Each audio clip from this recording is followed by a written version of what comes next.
This time last year, Australia was the second cheapest country in US dollar terms to buy an iPad Air 2 tablet, according to CommSec's annual iPad Index.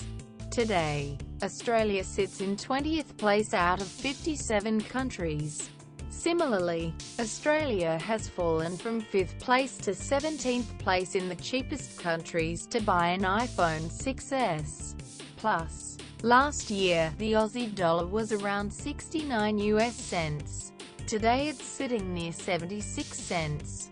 According to CommSec, if you assume the Aussie price for an iPad should be the same as that paid by a resident in California, then the exchange rate should be closer to 70 US cents.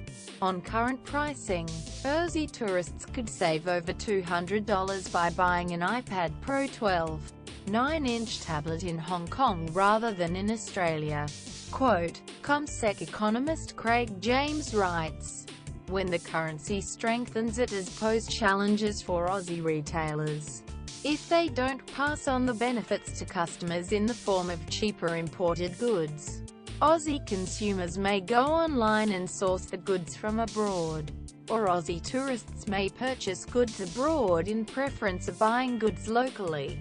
CommSec launched its iPod Index in 2007 as a modern way of looking at purchasing power theory.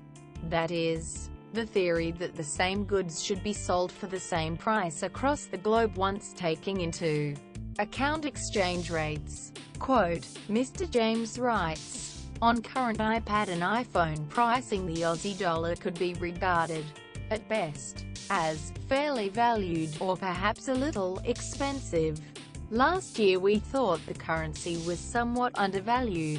When the index first launched, Australia was one of the cheapest places to buy an iPod Nano, and in 2008 and 2009 was the cheapest place globally. While Australia is still among the cheapest places in the world to buy popular technology, the firmer currency means we are no longer rock bottom."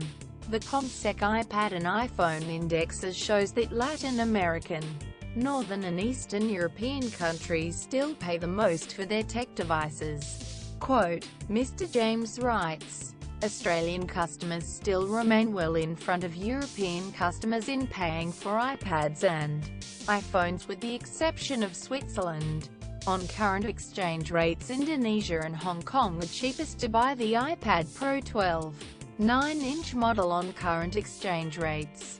Indonesia and the US appear the cheapest places to buy an iPhone. On both iPads and iPhones, Brazilian and Argentinian customers pay the highest prices in the world to buy the latest technology." CommSec's iPod, iPad and iPhone indexes are designed as modern-day variants of The Economist magazine's long-running Big Mac Index, or Deutsche Bank's Sin Index, which tracks prices of goods such as cigarettes and alcohol. The index works by dividing the local price of a Big Mac by the US price of a Big Mac. This gives the PPP exchange rate. If the actual exchange rate is above the PPP rate, the theory says that the currency is overvalued, and may need to fall to bring the goods in both countries in line. Quote, Mr. James writes, "The problem is that Big Macs aren't exchanged across country borders. But the assumption is that Big Macs are a proxy for other goods that certainly may be traded. The other problem is that the Big Mac Index assumes a US base, and thus assumes that US goods are appropriately priced. Like the Big Mac Index, the CommSec iPad and CommSec iPod indexes assume that the same goods should sell for the same price across the globe once exchange rates are taken into account. But the difference with the Big Mac Index is that Apple tech devices can indeed be exchanged across the globe. If they are particularly cheap in one country, it could cause tourists to buy their tech devices when on holiday, prompt people to buy them online in other countries, or prompt some companies to take advantage of arbitrage opportunities." Frank Chung at news.com.au